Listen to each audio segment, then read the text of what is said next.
أعوذ بالله من الشيطان الرجيم. بسم الله الرحمن الرحيم.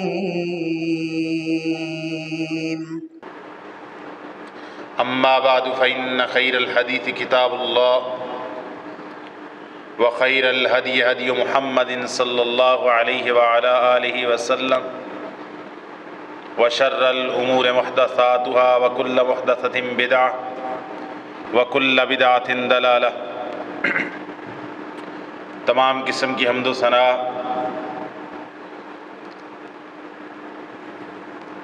تعریف، تسبیح، تمجید، تکبیر، تقدیس اللہ رب العالمین کے لیے ہے، جو ہم سب کا خالق، مالک، رازق اور مدبر ہے۔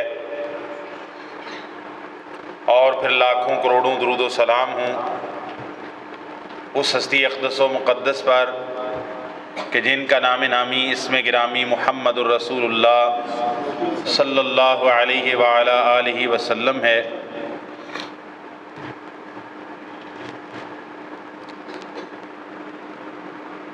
اللہ تعالیٰ نے قرآن مجید کے اندر عبادات میں سے، احکام میں سے جس بات کا سب سے زیادہ حکم ارشاد فرمایا ہے وہ نماز پر محافظت ہے، نماز کی پابندی ہے۔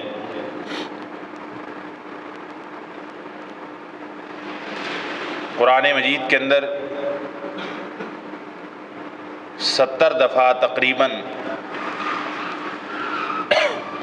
اقیم الصلاۃ کا اللہ تعالیٰ نے صیغہ استعمال کیا ہے،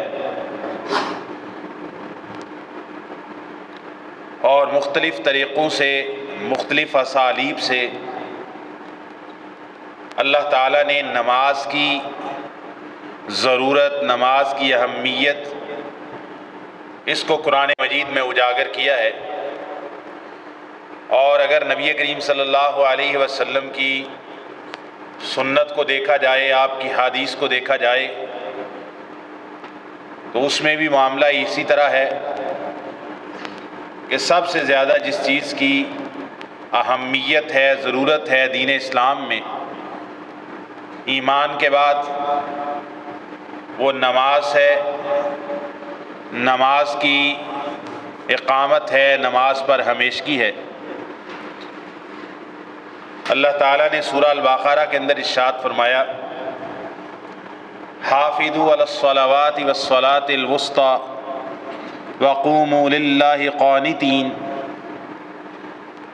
تمام نمازوں پر محافظت کرو، ہمیشگی اختیار کرو۔ حافظوا علی الصلوات، نمازوں پر ہمیشگی اختیار کرو، مداومت اختیار کرو، پابندی کرو نمازوں کی، حفاظت کرو نمازوں کی۔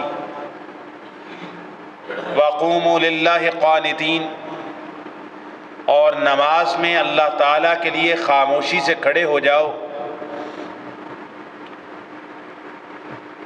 فَإِنْ خِفْتُمْ فَرِجَالًا أَوْ رُكْبَانًا، اگر خوف کا معاملہ ہو نماز پھر بھی ترک نہیں کرنی۔ فَرِجَالًا أَوْ رُكْبَانًا، خوف کی صورت میں، جنگ کی صورت میں، حالات کی خرابی کی صورت میں آپ چلتے ہوئے اور سواری کے اندر اوپر سوار ہوتے ہوئے نماز ادا کر سکتے ہو۔ فَإِذَا أَمِنْتُمْ فَاذْكُرُوا اللَّهَ كَمَا عَلَّمَكُمْ، اور جب تم امن میں ہو جاؤ، خوف چلا جائے، اس وقت تم اسی طرح اللہ تعالیٰ کو یاد کرو جیسے اس نے تمہیں سکھایا ہے، کہ پھر صلاۃ الخوف کو چھوڑ کر امن کی حالت اقامت کی نماز ادا کرنا شروع کر دو۔ اللہ تعالیٰ کو ایسے یاد کرو جیسے اس نے تمہیں سکھایا ہے۔ ما لم تکونوا تعلمون، جو تم نہیں جانتے تھے۔ نماز کی اہمیت دین اسلام میں اس قدر ہے کہ سیدنا عبداللہ ابن عمر رضی اللہ تعالیٰ عنہما کی حدیث ہے، وہ بیان کرتے ہیں یہ صحیح بخاری صحیح مسلم کے اندر موجود ہے کہ آپ صلی اللہ علیہ وسلم نے فرمایا بنی الاسلام علی خمس، دین اسلام کی بنیاد 5 چیزوں کے اوپر ہے، شہادت اللہ الہ الا اللہ و اقام الصلاۃ و ایتاء الزکاۃ و صوم رمضان والحج من استطاع الیہ سبیلا، کہ نبی پاک صلی اللہ علیہ وسلم نے فرمایا دین اسلام کی بنیاد 5 ستونوں کے اوپر ہے۔ سب سے پہلی بات اس بات کی گواہی دینا کہ اللہ تعالیٰ کے علاوہ کوئی معبود برحق نہیں، محمد صلی اللہ علیہ وسلم اللہ کے بندے اور رسول ہیں۔ وَإِقَامِ الصَّلَاةِ، نماز قائم کرنا، وَإِيتَاءِ الزَّكَاةِ، زکوٰۃ دینا، اور رمضان کے مہینے کے روزے رکھنا۔ جس کے پاس استطاعت ہو زندگی میں ایک دفعہ بیت اللہ کا حج کرنا۔ تو دین اسلام کا دوسرا ستون نماز کو قائم کرنا، نماز کی ہمیشگی کرنا، نماز کی پابندی کرنا ہے۔ اسی طرح نبی کریم صلی اللہ علیہ وسلم نے نماز کی اہمیت کو اجاگر کرتے ہوئے سیدنا معاذ ابن جبل رضی اللہ تعالیٰ عنہ کو فرمایا، صحیح بخاری شریف کی حدیث ہے، آپ نے ان کو یمن کی طرف بھیجا۔ یمن میں نصرانی رہتے تھے، زیادہ تر نصرانی تھے، تو سیدنا معاذ ابن جبل کو مبلغ بنا کے بھیجا۔ تو آپ صلی اللہ علیہ وسلم نے فرمایا اِنَّكَ تَأْتِي قَوْمًا مِّنْ أَهْلِ الْكِتَابِ فَلْتَكُنْ أَوَّلَ مَا تَدْعُوهُمْ شَهَادَةُ اللَّهِ إِلَٰهَ إِلَّا اللَّهُ۔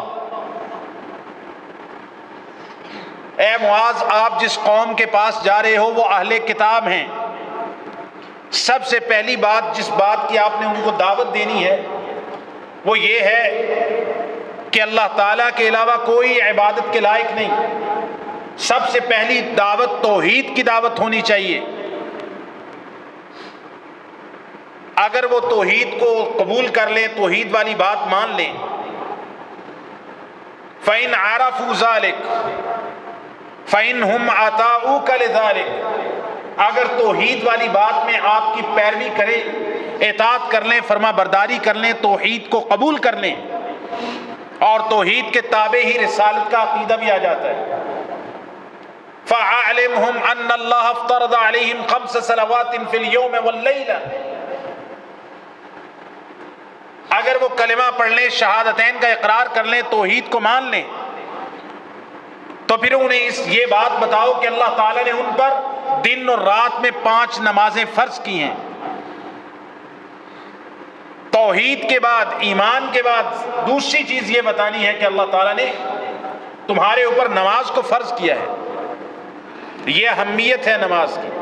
رسول اللہ صلی اللہ علیہ وسلم مبلغ بھیج رہے ہیں، اس مبلغ کو توحید کے بعد دوسری جس چیز کی تعلیم دینے کا حکم دے رہے ہیں وہ نماز کی پابندی ہے، کہ نماز آپ نے پڑھنی ہے، اسلام میں داخل ہوتے ہی نماز کا اہتمام کرنا ہے۔ یہ صحیح بخاری شریف کے اندر حدیث ہے۔ اس طرح نبی کریم صلی اللہ علیہ وسلم نے عمران ابن حسین رضی اللہ تعالیٰ عنہ کو، یہ صحیح بخاری شریف کے اندر حدیث ہے کہ نماز کی اہمیت کس قدر ہے۔ عمران ابن حسین صحابی ہیں، کہتا ہے مجھے کوئی بیماری تھی، میں کھڑے ہو کے نماز نہیں پڑھ سکتا، میں نے نبی کریم صلی اللہ علیہ وسلم سے پوچھا نماز کے بارے میں، تو آپ نے یہ نہیں کہا اس عذر میں نماز چھوڑ دو، بلکہ آپ صلی اللہ علیہ وسلم نے فرمایا صلی قائما، کھڑے ہو کے نماز پڑھ۔ اگر کھڑے ہو کے نماز پڑھنے کی تیرے اندر طاقت نہیں ہے فقاعدا، بیٹھ کے نماز پڑھ لو۔ فَإِن لَمْ تَسْتَطِعْ فَعَلَى جَنبٍ، اگر بیٹھ کر نماز بھی نہیں پڑھ سکتے تو ایک پہلو کے اوپر لیٹ کر نماز پڑھ لو، لیکن نماز نہیں ترک کر سکتے۔ یہ صحیح بخاری شریف کی حدیث ہے۔ نبی کریم صلی اللہ علیہ وسلم نے نماز کی اہمیت اس سے بھی اجاگر ہوتی ہے کہ آپ صلی اللہ علیہ وسلم دنیا سے رخصت ہو رہے، آپ اپنے صحابہ کو، گھر والوں کو الوداع کہہ رہے، دنیا سے تشریف لے جا رہے، اس وقت بھی نبی کریم صلی اللہ علیہ وسلم جس بات کی وصیت کرتے ہیں، اپنی آخری وصایا کے اندر، اپنی آخری وصیتوں کے اندر آپ صلی اللہ علیہ وسلم کی یہ بات تھی امت کے لیے، الصلاۃ الصلاۃ وما ملکت ایمانکم، نماز نماز نماز نماز کا اہتمام کرو۔ وما ملکت ایمانکم، اور اپنے غلاموں ماتحتوں کے ساتھ اس نے سلوک کرنا، ان کے حقوق کا خیال رکھنا۔ آپ صلی اللہ علیہ وسلم اس دنیا سے گئے تو آپ صلی اللہ علیہ وسلم اپنی امت کو آخری پند و نصائح یہ فرما رہے تھے، الصلاۃ الصلاۃ وما ملکت ایمانکم، نماز نماز نماز۔ آپ نماز کی پابندی کرواتے ہوئے، نماز کی ترغیب دیتے ہوئے، نماز کی تلقین کرتے ہوئے آپ صلی اللہ علیہ وسلم اللہ تعالیٰ کے پاس تشریف لے گئے۔ نماز کی اہمیت کا اندازہ آپ اس بات سے لگا سکتے ہیں، نبی کریم صلی اللہ علیہ وسلم نے نماز کے بارے میں قرآن مجید کے اندر اللہ تعالیٰ نے نماز کو تمام انبیاء کی شریعت قرار دیا ہے۔ سیدنا اسماعیل علیہ السلام کا ذکر آیا سورہ مریم کے اندر، وَكَانَ يَأْمُرُ أَهْلَهُ بِالصَّلَاةِ وَالزَّكَاةِ وَكَانَ تَقِيًّا۔ سیدنا اسماعیل علیہ السلام اپنے گھر والوں کو نماز کا اور زکوٰۃ کا حکم دیتے تھے، وَكَانَ تَقِيًّا، اور بہت متقی پرہیزگار تھے سیدنا اسماعیل علیہ السلام۔ اللہ تعالیٰ نے تمام انبیاء کے بارے میں فرمایا، وَأَوْحَيْنَا إِلَيْهِمْ فِعْلَ الْخَيْرَاتِ وَإِقَامَ الصَّلَاةِ وَإِيتَاءَ الزَّكَاةِ۔ سورہ الانبیاء کے اندر اللہ تعالیٰ نے انبیاء کا، رسولوں کا تذکرہ کر کے کہا، وَأَوْحَيْنَا إِلَيْهِمْ فِعْلَ الْخَيْرَاتِ وَإِقَامَ الصَّلَاةِ وَإِيتَاءَ الزَّكَاةِ۔ ہم نے تمام انبیاء کو یہ وحی کی کہ نماز کو قائم کرو، زکوٰۃ کو ادا کرو، اعمال صالحہ کرو، خیرات کے عمل کرو۔ تمام انبیاء کو یہ حکم دیا، نماز قائم کرنے کا، زکوٰۃ ادا کرنے کا۔ تمام انبیاء کو اللہ تعالیٰ نے وحی کی نماز کی قائم کرنے کی اور زکوٰۃ کو ادا کرنے کی۔ یہ نماز کی اہمیت ہے، یہ صرف نبی کریم صلی اللہ علیہ وسلم کی شریعت میں نماز نہیں ہے، تمام انبیاء کی شریعت کے اندر نماز کرو۔ یہ نماز ایسی عبادت ہے، ہو سکتا ہے کچھ ایسی عبادات ہوں جو ہماری شریعت کے اندر ہوں، پہلے انبیاء کی شریعت کے اندر نہ ہوں، لیکن نماز کلمہ کے بعد، توحید کے بعد، عقیدہ رسالت کے بعد، نماز وہ عبادت ہے جو تمام انبیاء کی شریعت کے اندر موجود تھی۔ تمام انبیاء کی شریعت کے اندر نماز موجود ہے، اور ہر نبی نماز کا حکم دیتے تھے۔ نبی کریم صلی اللہ علیہ وسلم نے فرمایا، جامع ترمذی وغیرہ کی حدیث ہے، رأس الامر الاسلام،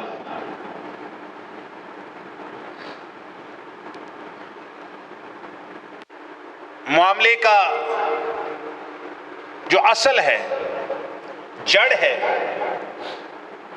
جو انسان کی نجات کا دار و مدار ہے، اس کی اصل دین اسلام ہے۔ وَعُمُودُهُ الصَّلَاةُ، اور دین اسلام اس کا ستون نماز ہے۔ وَذِرْوَةُ صَنَامِهِ الْجِهَادُ فِي سَبِيلِ اللَّهِ، اور دین اسلام کی کوہان کی چوٹی وہ جہاد فی سبیل اللہ ہے۔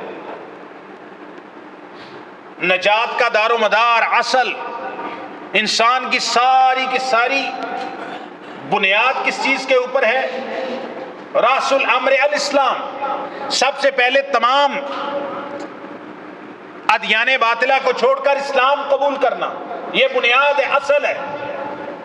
اس کے بعد وَعَمُودُهُ الصَّلَاةُ، یہ جو بنیاد ہے دین اسلام، اس کا ستون نماز ہے، یہ نماز کے ستون کے سہارے کھڑا ہے، اور اس کی چوٹی، اس کی بلندی وہ الجہاد فی سبیل اللہ ہے۔ نماز کو دین اسلام کا ستون نبی کریم صلی اللہ علیہ وسلم نے قرار دیا۔ حسن درجے کی حدیث ہے یہ۔ نبی کریم صلی اللہ علیہ وسلم نے نماز کے فضائل بھی بیان فرمائے، یہ صحیح بخاری شریف کے اندر حدیث ہے۔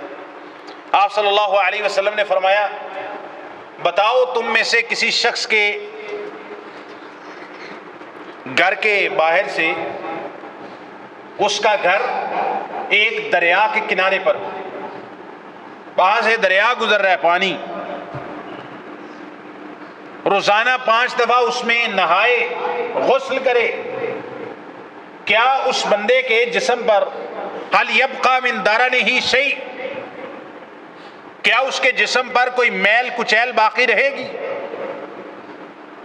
جو دریا کے صاف شفاف پانی کے اندر روزانہ 5 دفعہ تازہ پانی سے نہاتا ہے، کیا اس کے جسم پہ کوئی میل کچیل گندگی باقی رہے گی؟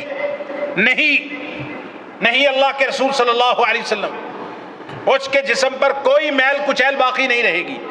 آپ صلی اللہ علیہ وسلم نے فرمایا، اس موقع کے اوپر آپ صلی اللہ علیہ وسلم نے فرمایا فَذَلِكَ مَثَلُ الصَّلَوَاتِ الْخَمْسِ يَمْحُ اللَّهُ بِهِنَّ الْخَطَايَا۔ صحیح بخاری کے اندر، صحیح مسلم کے اندر حدیث ہے، آپ نے فرمایا یہ مثال تم نے سمجھ لی کہ جس شخص کے گھر کے پاس ایک نہر ہے، ایک دریا ہے، روزانہ 5 دفعہ تازہ پانی سے نہاتا ہے، اس کے جسم پر کوئی میل کچیل نہیں رہ سکتی، صاف ستھرا انسان ہے۔ آپ نے فرمایا فَذَلِكَ مَثَلُ الصَّلَوَاتِ الْخَمْسِ يَمْحُ اللَّهُ بِهِنَّ الْخَطَايَا، یہ 5 نمازوں کی مثال ہے، اللہ تعالیٰ ان 5 نمازوں کی وجہ سے بندے کے سارے گناہ اللہ تعالیٰ معاف فرماتے ہیں۔ يَمْحُ اللَّهُ بِهِنَّ الْخَطَايَا، 5 دفعہ نہر کے اندر دریا میں غسل کرنا جیسے جسم سے میل کچیل کو ختم کر دیتا ہے، دن اور رات کے اندر پابندی سے 5 نمازیں پڑھنا، یہ دن اور رات کے صغائر تمام گناہوں کو یہ بخشوا دیتا ہے، معاف کر دیتا ہے، یہ تکفیر ذنوب کا باعث بنتا ہے، یہ گناہوں کا کفارہ بن جاتا ہے، صرف 5 نمازوں کو پابندی سے پڑھنا۔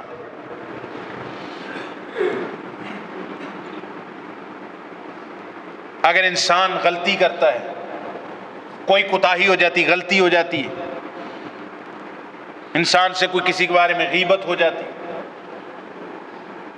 کوئی انسان اپنی نظر پہ قابو نہیں رکھ سکتا، بازار میں چلتے ہوئے انسان کی نظر بھٹک جاتی ہے، بہت سارے اعمال ہیں جو دن اور رات کے اندر انسان سے ہوتے ہیں، تو صرف 5 نمازیں اس کے گناہوں کا کفارہ بن جاتی ہیں۔ نبی کریم صلی اللہ علیہ وسلم نے فرمایا، یہ صحیح مسلم شریف کی حدیث ہے، نماز کا اتنا فائدہ ہے، آپ نے فرمایا الصلوات الخمس والجمعۃ الی الجمعہ ورمضان الی رمضان کفارۃ لما بینہن اذا اجتنبت الکبائر۔ 5 نمازیں ایک جمعہ سے لے کے اگلے جمعہ تک، ایک رمضان سے لے کے اگلے رمضان تک، کفارۃ لما بینہن، دوران کا جتنا فاصلہ ہے اس کے لیے، ان گناہوں کے لیے کفارہ بن جاتا ہے۔ 5 نمازیں، یہ 24 گھنٹے کا ایک سائیکل ہے گناہوں کے معاف ہونے کا۔ پھر الجمعۃ الی الجمعہ، یہ ہفتہ وار گناہوں کے معاف ہونے کا ایک سائیکل ہے۔ ورمضان الی رمضان، یہ ایک سالانہ پیکج ہے، ایک رمضان سے لے کر اگلے رمضان تک درمیان میں جتنے بھی گناہ ہوتے ہیں، اللہ تعالیٰ نمازوں کے دورانیے کے اندر، ایک نماز سے لے کے اگلی نماز تک جو انسان سے کوئی غلطی ہوتی ہے، اگلی نماز آتی ہے، انسان وضو کر کے نماز پڑھتا ہے، وہ جو اس نماز سے پہلے گناہ ہوتے ہیں اللہ تعالیٰ نماز پڑھنے کی وجہ سے معاف کر دیتے ہیں۔ پھر اگلی نماز آتی ہے، پھر کوئی گناہ غلطی ہوتی ہے، اللہ تعالیٰ وہ معاف کر دیتے ہیں۔ اس طرح گناہوں کا ایک سائیکل، گناہوں کے کفارہ کا، تکفیر کا، معاف ہونے کا، یہ اللہ تعالیٰ اس طرح سلسلہ چلتا رہتا ہے۔ پھر اس کے بعد باری آتی ہے ہفتہ وار، ایک جمعہ پڑھتا ہے اگلے جمعہ تک کہ رسول اللہ صلی اللہ علیہ وسلم نے فرمایا سارے گناہ معاف ہو جاتے ہیں۔ رمضان آتا ہے، اس کے روزے رکھتا ہے، اگلے رمضان تک کے سارے گناہ معاف ہو جاتے ہیں۔ کب؟ ما لم تغشل کبائر، جب تک کہ کبیرہ گناہوں کا ارتکاب نہ کیا جائے۔ نماز پڑھنے سے، جمعہ پڑھنے سے، درمیان کے اس دورانیے کے اندر جتنے صغیرہ گناہ ہوتے ہیں اللہ تعالیٰ وہ صرف نماز پڑھنے سے اور جمعہ پڑھنے سے اللہ تعالیٰ وہ معاف فرما دیتے ہیں۔ ما لم تغشل کبائر۔ جب تک کہ کبیرہ گناہوں کا ارتکاب نہ کیا جائے۔ نبی کریم صلی اللہ علیہ وسلم نے فرمایا نماز کے بارے میں، سیدنا عثمان ابن عفان رضی اللہ تعالیٰ کی حدیث ہے، یہ بھی صحیح مسلم کے اندر ہے، ما من امرئ مسلم تحضره صلاة مكتوبة فيحسن وضوءها وخشوعها وركوعها إلا كانت كفارة لما قبلها من الذنوب ما لم تؤتى كبيرة وذلك الدهر كله۔ سیدنا عثمان ابن عفان کہتے ہیں نبی کریم صلی اللہ علیہ وسلم نے فرمایا، صحیح مسلم کے اندر حدیث موجود ہے، جس مسلمان بندے کو بھی فرض نماز کا وقت ہو، اس کے نماز کا وقت ہوتا ہے فرض نماز کا، جس مسلمان بندے کے پاس فرض نماز کا وقت آتا ہے، فَيُحْسِنُ وُضُوءَهَا، وہ اس نماز کے لیے اچھا اور کامل مکمل وضو کرتا ہے، وَخُشُوعَهَا، اور خشوع و خضوع اور پوری توجہ کے ساتھ نماز پڑھتا ہے، وَرُكُوعَهَا وَسُجُودَهَا، اچھے طریقے سے کامل رکوع کرتا ہے، إِلَّا كَانَتْ كَفَّارَةً لِمَا بَيْنَهَا لِمَا قَبْلَهَا مِنَ الذُّنُوبِ، جو بندہ نماز فرض نماز کا وقت ہو اچھے طریقے سے وضو کرے، کامل وضو کرے، نماز کو خشوع و خضوع کے ساتھ پڑھے، توجہ سے پڑھے، نماز کے رکوع کو پورا کرے، نبی کریم صلی اللہ علیہ وسلم نے فرمایا اس نماز سے پہلے جو بھی گناہ ہوتے ہیں اس طرح وضو کر کے خشوع و خضوع کے ساتھ توجہ کے ساتھ جو بندہ نماز پڑھے گا اس کے ارکان کو پورا کر کے اللہ تعالیٰ اس نماز سے پہلے ہونے والے تمام گناہوں کو معاف فرما دے۔ نبی کریم صلی اللہ علیہ وسلم نے یہ نماز کی فضیلت بیان کی ہے، نماز فرض کی فضیلت نبی کریم صلی اللہ علیہ وسلم نے یہ بیان فرمائی۔ نبی کریم صلی اللہ علیہ وسلم نے نماز کی فضیلت کے بارے میں بہت ساری ترغیب، بہت سارے فضائل بیان کیے۔ یہ تو فرض نماز ہے، فرض، صحیح مسلم شریف کے اندر حدیث ہے، جامع ترمذی میں بھی ہے، آپ صلی اللہ علیہ وسلم نے فرمایا فرض نمازوں کے ساتھ دن اور رات میں جو شخص 10 یا 12 رکعت پڑھتا ہے، 12 رکعت پڑھتا ہے، 2 فجر سے پہلے، 2 سنت فجر سے پہلے، 4 ظہر سے پہلے، 2 ظہر کے بعد، 2 مغرب کے بعد، 2 عشاء کے بعد، آپ صلی اللہ علیہ وسلم نے فرمایا یہ 12 رکعتیں بنتی ہیں۔ جو بندہ 12 رکعات کے اوپر ہمیشگی اختیار کرتا ہے فرض نماز کے ساتھ ساتھ، اللہ تعالیٰ اس ہمیشگی فرض نماز اور اس کے ساتھ ساتھ روزانہ 12 سنت مؤکدہ جن کو ہم بولتے ہیں، دوبارہ دہرا رہا ہوں، 2 رکعتیں فجر سے پہلے، 6 رکعتیں ظہر کی ہیں، 4 ظہر سے پہلے، 2 ظہر کے بعد، 2 رکعتیں مغرب کے بعد اور 2 سنتیں عشاء کی نماز کے بعد، جو بندہ 12 رکعات پر ہمیشگی اختیار کرتا ہے، صحیح مسلم جامع ترمذی کی حدیث ہے، ایک روایت میں 10 رکعتوں کا بھی ذکر آتا ہے، اس میں پھر ظہر سے پہلے بھی 2 اور ظہر کے بعد بھی 2 ہو جاتی ہیں، تو 2 ظہر کی کم ہو جاتی ہیں، تو 12 رکعت والی روایت سب سے زیادہ مشہور ہے۔ آپ نے فرمایا جو 12 رکعات فرض کے علاوہ ان پر ہمیشگی کرتا ہے، آپ صلی اللہ علیہ وسلم نے فرمایا اللہ تعالیٰ ان 12 رکعات پر ہمیشگی کرنے کی وجہ سے اس بندے کا اللہ تعالیٰ جنت میں ایک عالی شان محل اللہ تعالیٰ اس کے لیے تیار فرماتے ہیں، ان 12 رکعات ان نوافل کے اوپر ہمیشگی اختیار کرنے کی وجہ سے۔ میں یہاں پر ایک وضاحت کر دوں،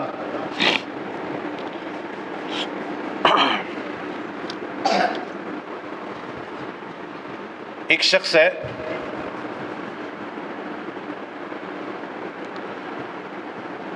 کیا بات کروں مطلب میں نے یہ سوچا ہے کہ میں اس بات کا رد کروں، میری طبیعت خراب ہونے لگ گئی، مطلب اتنی قریب بات ہے، اتنی مکروہ بات ہے، اتنی قبیح بات ہے، بھئی میں بھی جب بھی ممبر پہ بیان کرتا ہوں، آپ نے سنا ہوگا میں کہتا ہوں فرض نمازیں فرض رکھتے ہیں کتنی ہے 17، یہ میں نے کئی دفعہ دہرایا، پتہ چل جائے کہ فرض ہے، اس کا مطلب یہ نہیں کہ سنت کی اہمیت کو کم کیا جائے۔ ایک بندہ ہے اس کو منہ پھٹ کہتے ہیں، نہ اس کو دین کا علم ہے، معلومات ہونا کوئی علم نہیں، چیٹ جی پی ٹی زیادہ عالم ہے یا ایپ مولوی زیادہ عالم ہے؟ دسو، چیٹ جی پی ٹی کے پاس معلومات زیادہ نہیں یا مولوی صاحب دے کوڑے؟ چیٹ جی پی عالم ہو گیا، عالم ہو گیا نہیں، وہ معلومات دا خزانہ ہے۔ ہمارے پاس عربی کے اندر ایک آتا ہے مکتبہ شاملہ، ٹھیک ہے، لوگ تھے اسلام 316 ہے جیسے 10-12 کتابوں پہ ہی ہیں، تو یہ ہم تقریباً 15 سال پہلے سے استعمال کریں، عرب نے ماشاءاللہ تیار کی، اس کے اندر کوئی 20,000 سے زیادہ، عربی کے اندر 20,000 کتابیں ہیں۔ ہم یہ سوچتے ہیں کوئی بندہ اس کے پاس اربوں روپے بھی ہوں تو جو مکتبہ شاملہ میں عربی کتابیں ہیں نا، وہ بندہ اربوں روپے لگا کے بھی اتنی کتابیں حاصل نہیں کر سکتا جو اس کو ایک ڈرائیو کے اندر مل جاتی ہیں، 4 GB 5 GB کے اندر ڈیٹا، ایسے ڈیٹا مارے تھوڑا سا جو مرضی حدیث سامنے آ جاتی عربی میں لکھنا ہے۔ کیا وہ مکتبہ شاملہ کی ایک ڈرائیو عالم ہے، مجتہد ہے، فقیہ ہے؟ نہیں، معلومات کا ڈیٹا اس کے پاس جمع ہے۔ ایسے ہی ہوتا ہے، کچھ انسان بھی ہوتے ہیں اللہ تعالیٰ نے ہر شخص کو کم یا زیادہ ذہین، پھر اللہ تعالیٰ نے زبان بولنا، نبی پاک صلی اللہ علیہ وسلم نے فرمایا ان من البیان لسحرا، صحیح بخاری کی حدیث ہے، اور یہ آپ صلی اللہ علیہ وسلم نے ایک ایسے ہی شخص کے بارے میں کہا تھا، آپ نے فرمایا بعض بیان جادو ہوتے ہیں، یعنی اللہ تعالیٰ نے کسی کو بیان کرنے کی صلاحیت دی ہوتی ہے، کوئی شخص اپنے بیان سے آگ لگا سکتا ہے لوگوں کو۔ مجھے یہ سنت کی بات کی تو مجھے یاد آ گیا، ایک شخص ہے جہلم میں ہوتا ہے، نہایت گمراہ شخص ہے، اس کی گمراہی کے اوپر کعبہ کا غلاف پکڑ کے قسم اٹھائی جا سکتی ہے، بالکل اللہ سے ڈر کے کہ قیامت کے دن اس گواہی کی مجھے اللہ کے سامنے پیش ہونا پڑے۔ ایک بندے نے پوچھا کہ آپ نے ایک جگہ پہ کہہ دیا تھا کہ یہ جو نماز ہوتی ہے نا سنتیں، یہ زائد نماز ہے۔ اب ایک بندہ ہے اس سے کوئی لفظ ایسا بولا گیا، میں بھی تقریر کر رہا ہوں، بعض اوقات کوئی ایسا لفظ بولا جاتا ہے، بندہ کہتا ہے یار جو ہے نا ہیٹ آف دی مومنٹ میں بیان کے اندر ایسا لفظ بولا گیا، میں معذرت کرتا ہوں، آگے سے تعویلیں شروع کر دی، اس نے کہا نفل تے نفل دا معنی کی ہے، نفل ہوندا ہے فالتو، پہلے زائد بولے پھر کی کہندا ہے یہ تواڈے جو شاید کوئی 2-4 مڑے اتنے جوان بیٹھے ہون جنہاں نے گل پہلے اس نے بولا یہ زائد ہے، میں کہا یار زائد کیسے ہے، اتنی فضیلت ہے اس کی، نبی پاک ہمیشہ کرتے ہیں، کہتے ہیں اے او فالتو ہے، پنجابی چ اے او فالتو ہے جڑا نبی پاک نے ساری ہمیشہ کیتا ہے، یعنی اتنی کری الفاظ کے ساتھ کہ نفل کا معنی کہتا ہے فالتو، نفل کا معنی فالتو نہیں ہے، نفل کا معنی ہے کہ وہ عبادت، فضیلت والی عبادت، اجر و ثواب والی عبادت کہ جو نبی کریم صلی اللہ علیہ وسلم نے اور اللہ تعالیٰ نے امت پر فرض نہیں کی ہے، فرض کے جو علاوہ ہے نا اس کو نفل کہتے ہیں، فالتو کو نفل نہیں کہتے۔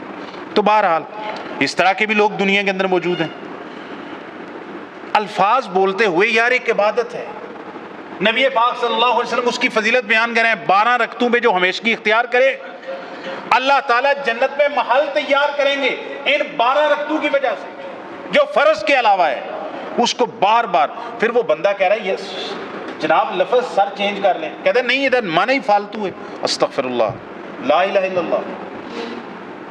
یہ دو پنجابی چ پتہ کی کہندے نے باندر ہاتھ ماچس لگ جے تو کیا کرے گا، جنگل ہی جلائے دا یار، باندر دے ہاتھ ماچس دئیے تو کی کرے گا، جنگل جلا دے۔ لا الہ الا اللہ، نبی پاک صلی اللہ علیہ وسلم کے دین عبادات کے بارے میں اردو کے اندر فالتو ہے، فالتو ہے، فالتو ہے، کیا اردو لغت کے اندر ایک معنی پڑا ہے نفل، نفل، نفل، اس کا معنی فالتو ہوتا ہے۔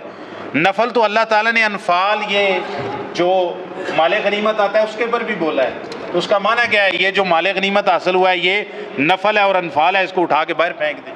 سبحان اللہ، عربی زبان اتنی آسان نہیں ہے، عربی زبان میں صرف تلوار کے لیے پتہ نہیں کتنے سینکڑوں الفاظ استعمال ہوتے ہیں، صرف جمل اونٹ کے لیے 100 سے زیادہ الفاظ صرف اونٹ کی ادائیگی کے لیے استعمال کیا عرب نے۔ تلوار اس طرح کی ہو تو اس کا یہ نام ہے۔ عربی زبان یہ وہی بات ہے، اس کے لیے مہارت کی ضرورت ہوتی ہے۔ آپ نے ایک لفظ پڑھ لیا لغت کے اندر تو نفل کا معنی زائد ہے، کہتا کہ فالتو ہے، فالتو ہے، اے او فالتو ہے جڑی نبی پاک نے ساری عمر کیتی ہے۔ 10 دفعہ ایک بات دہرا رہا ہے، بندے کو شرم نہیں آ رہی۔ تو اہل لوگوں سے اس بات کو دیکھنا ہے۔ تو 12 رکعت فرض کی اہمیت اپنی جگہ پہ، اس کے ساتھ ساتھ 12 رکعت کی اہمیت ہے۔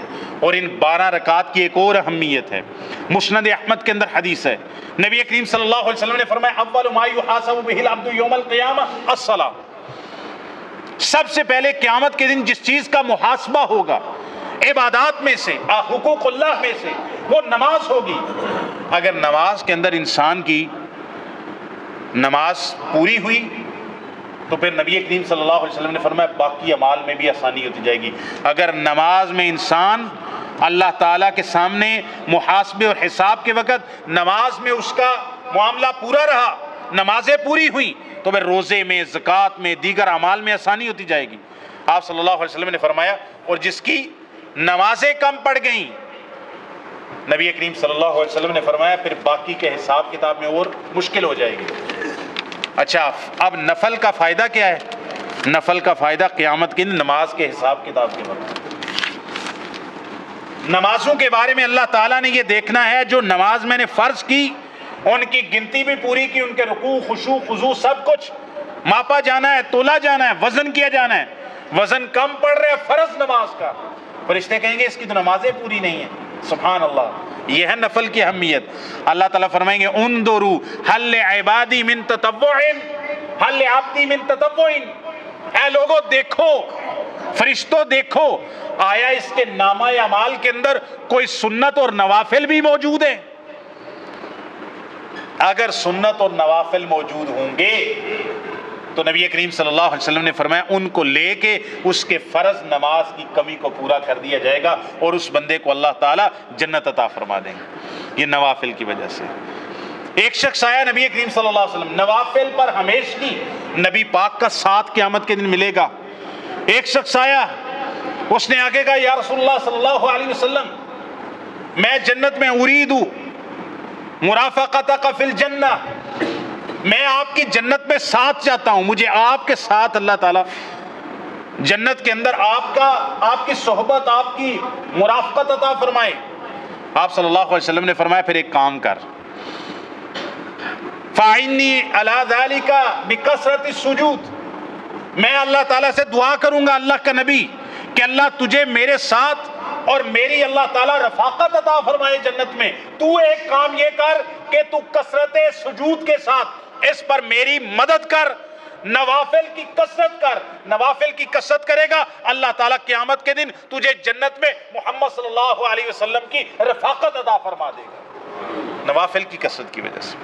تو میرے بھائیوں، میرے دوستوں، قربانی ہم نے کی ایک ہفتہ 10 دن پہلے، تو قربانی سے پہلے اللہ تعالیٰ نے ایک حکم ارشاد فرمایا، قربانی بعد میں، فَصَلِّ لِرَبِّكَ وَانْحَرْ، نماز کا ذکر پہلے ہے۔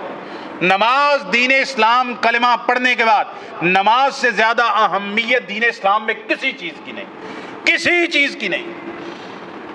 موطا امام مالک کے اندر عمر ابن خطاب رضی اللہ تعالیٰ عنہ امیر المومنین خط لکھا اپنے عمال کی طرف، جتنے گورنر تھے، انہوں نے کہا ان اہم امورکم عندی الصلاۃ، سارے عاملوں کی طرف خط لکھ کے کہا تمہارے جتنے بھی تو کام کرتے ہو نا اسلام کے لیے، جہاد، غزوہ، رعایا کی دیکھ ریکھ، سارا یہ نہ سمجھنا بہت بڑے بڑے کام ہیں۔ سیدنا عمر نے کہا میرے نزدیک تمہارا سب سے اہم کام نماز ہے، اگر نماز کے اندر تم پابندی کرتے ہو تو باقی تمہارے سارے کاموں کے اندر بھی اسی طرح اچھائی ہوگی۔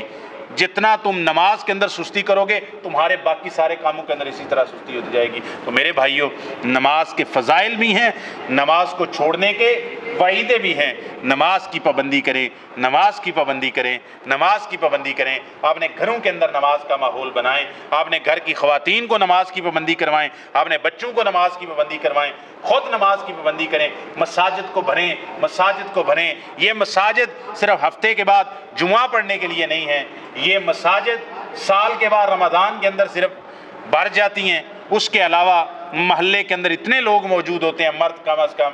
نماز کی پابندی، نماز کی پابندی۔ نبی پاک صلی اللہ علیہ وسلم دنیا سے جا رہے تھے، اپنی امت کو الوداع کہہ کے، آپ اندازہ کریں اس بات، آپ ذرا تصور کریں، بیٹھے بیٹھے نا ایسے ہی آنکھیں بند کر کے ادھر چلے جائیں۔ مدینہ ہے اور 11 ہجری کا دور ہے، ربیع الاول کا مہینہ ہے، سوموار کا دن ہے، صحیح بخاری شریف کی حدیث کے مطابق سوموار کا دن ہے، نبی پاک دنیا سے جا رہے ہیں، صحابہ غم کے اندر ہیں۔ بلال کہتے ہیں مدینے کے اندر غم ٹوٹ پڑے، مدینے میں اندھیرا ہو گیا، اور نبی پاک کی زبان پر جاتے ہوئے کیا الفاظ ہیں؟ الصلاۃ الصلاۃ الصلاۃ الصلاۃ۔ یہ نبی پاک صلی اللہ علیہ وسلم کی آخری وصیت ہے اپنی امت کے لیے، جو آج بھی میرے اور آپ کے لیے نبی پاک کی یہ وصیت زندہ ہے۔ نماز نماز نماز نماز نماز، نبی کریم صلی اللہ علیہ وسلم اس کو دہراتے ہوئے دنیا سے چلے گئے۔ تو میرے بھائیوں، نماز کی پابندی کریں، اللہ تعالیٰ عمل کی توفیق عطا فرمائے۔ أعوذ بالله من الشيطان الرجيم. بسم الله الرحمن الرحيم.